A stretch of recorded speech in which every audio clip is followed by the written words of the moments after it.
found out? I looked it up on the Urban Dictionary. It means perfection.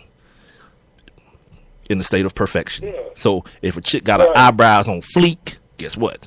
Her eyebrows are like perfect. So I've caught up. Is the word? What is the origin of the word, though? You asking me too much. I just need to know. I just need to know what it means. So when I hear it, I understand. Not only just the context, but the actual definition of the word. So fleek. Right. Oh, I knew the definition, but I just want to know the origin. No, you told me it meant like collegiate. That's what you told me. You was like, you told me it meant the same thing as collegiate. You was like, y'all be spattered up. I'm saying, no, that's different, cuz old man. I'm saying, like, granddaddy. Be like, these dudes be like, I got Jordans on, like my Jordans on fleek, right? So they say they Jordans on fleek. I mean, they're perfect. Like saying, got my perfect Jordans on. And what you think, in the grand scheme of things, when somebody had on the Charles Barkley Air Max, you was like, oh, shawty, them things collegiate. What was we saying? I mean, they sweet. Right. We saying the same thing. Nah, see, you trying to change? You trying to change these young people's stuff up? Nah, I looked it up on the Urban Dictionary, cuz. Which means absolutely nothing. Oh yeah, it does. It's they official. Don't even have a book. Yeah, that's official, sir. That's official reading. Well, look, really quick. Since you gave me a little history lesson, Sugar Hill Gang or whatnot, hey, I looked up, because I just get tired of everybody talking about what, we doing something because of what they did to the Cold Crush, right? We overcharging N-words for what they did to the Cold Crush. Yeah, that's what Jay-Z said. Yeah. But like Terrence Howard said it on Empire a couple weeks ago, and it's like, I've heard people say that before, and I'm like, what the hell? Like, what happened to the Cold Crush? Do you know? No, what happened to the Cold Crush? All right, so the Cold Crush, they was they were New York rappers, and and it was like one of the members was one of the original members left the Cold Crush to join the Furious. What was the Furious Five? Okay. And so basically they had a rap battle, right? And the winner of the rap battle won $1,000. And so, with New York being the home of like the mixtape or whatnot, they recorded the rap battle. And so at the battle, the Furious Five ended up winning the money. But when the mixtapes got out and everybody listened to the mixtapes, they realized that the Cold Crush really had won the competition, but they had got screwed over. All they got was $1,000. They didn't get nothing off the tape. But the Furious Five won the $1,000. Cold Crush didn't get that. So, but everybody wasn't at the show. So it wasn't until the mixtape got out and everybody heard the group rhyme for rhyme, and everybody was like, well, damn. Like, the Cold Crush was head and shoulders better than the Furious Five. So that's what the whole thing is. They got screwed over. That's what it is. Wait. That's it. Wait. How did they get screwed over? Because more people had a different opinion? Yeah. There's got to be more to that story than that. Like, I'm waiting for the hook, because that's not getting screwed over. That's like if we do this show in front of 10 people, right? And those 10 people like, man, that's a dope ass show. But then we do it in front of 100 people, and the extra 90 people say, that show whack as hell. Is that us getting screwed? I don't think that's us getting screwed. That's people's opinion. That's why it's like a New York thing. You know what's going to happen now, don't you? You know what's going to happen now. That we're going to get off, we're going to stop recording, and I'm going to go dig deep into this thing and find out what the hell really happened. Because no one gets screwed because a certain amount of people have a different opinion than another amount of people, than a smaller amount of people. I'm telling you, man. Like, it has to have something to do with some money. Because if Jay-Z and everybody saying, I'm overcharging. That's what I'm telling you. Where's the money coming? That's what I'm asking you. What's the end of it? What's the end of the story? Dude, do you not hear me keep saying that they didn't win the $1,000? Okay, because the people who were voting there thought they were better, or thought the other people were better.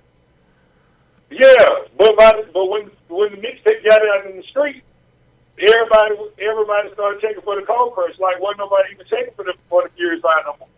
Then everybody stopped checking for them. That's like saying that's like saying John. What's the dude's name? The senator John McCain. That's like saying he got screwed by the people who didn't vote. No, the system is the system.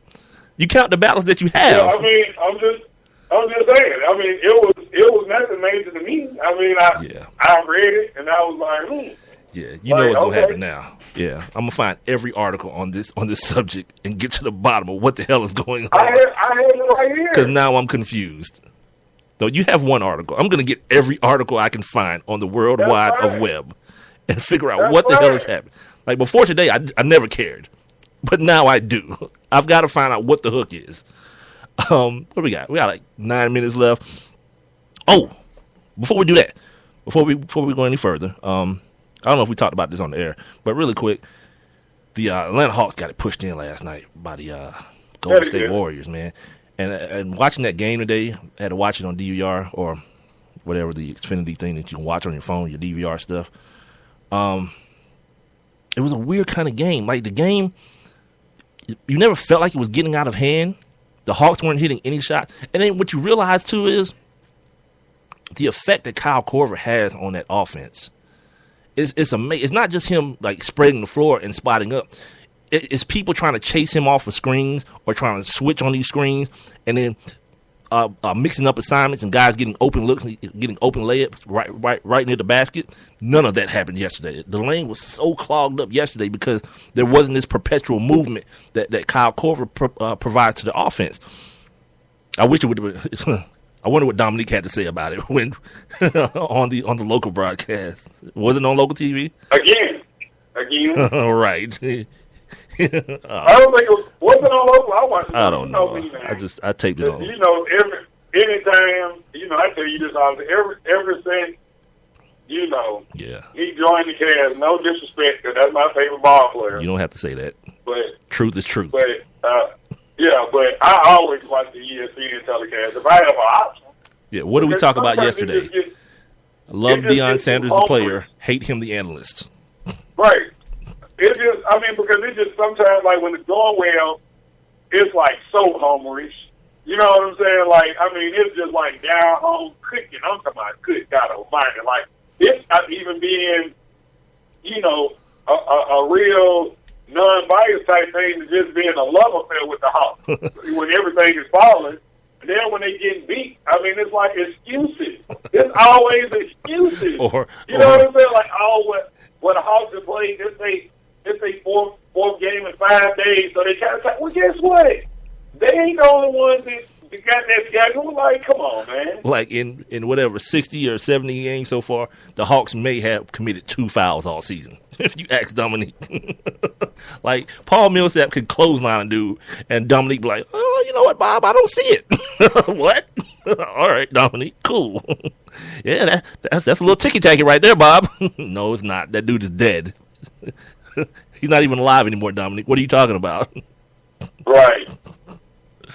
Oh, see how you did that? You sucked me into that whole Dominique conversation. I didn't mean to do that. I didn't mean to do that. Before we get out of here, though, I want to go over these the proposed NFL rule changes for the upcoming season. Just rules that have been proposed. If the article will pull up, I'll talk about it here in the last 5 minutes of the show. But if it doesn't, we're going to have to find something else to do. It's been that kind of show, ladies and gentlemen. I offer no apologies. I do not. It's the kind of crap that happens. It does, whatever. Sometimes you just got to, pull the old zipper down and let her see what it is. Whip it out! Yeah. So, enjoy. E-N-effing joy. Let me find these rules for you guys, man, so we can get this done and get up out of here. Competition committee to announce rule changes. All right, let's see what we got here.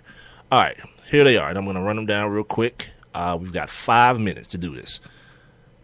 Allow any call to be challenged. Talking about the game being 9 hours long. Allow penalties to be challenged. Allow coaches to challenge personal fouls. I don't know. That goes back to the pass interference situation. Allow personal fouls to be reviewed, but not necessarily on coaches' challenges. God, I got to learn English, man.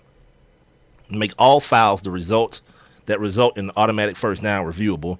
Allow replay review on rulings related to hits on defenseless receivers. I might can go with that one. Review every foul for hits on defensive players. Scroll down.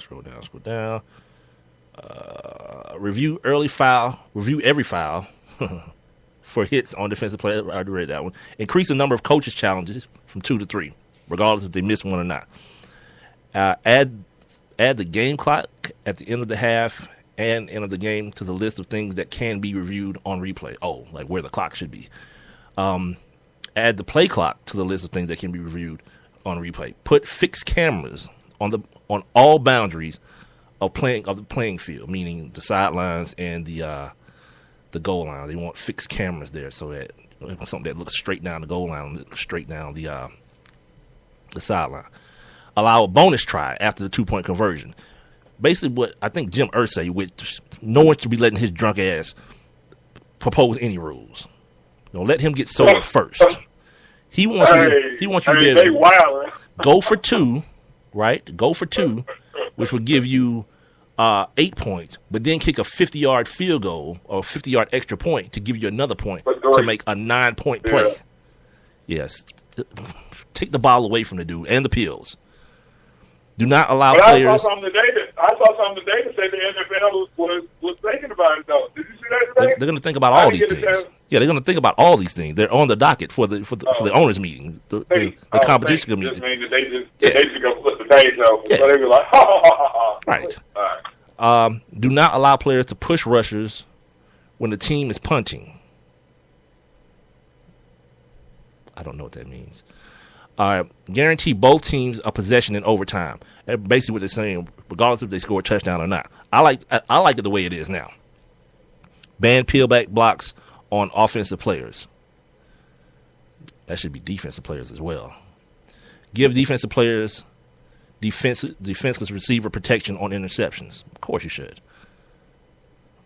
God. This is kind of long. Where am I at? If there's a dead ball foul, unsportsmanlike conduct, or taunting at the end of the first half, it will carry over to the second half.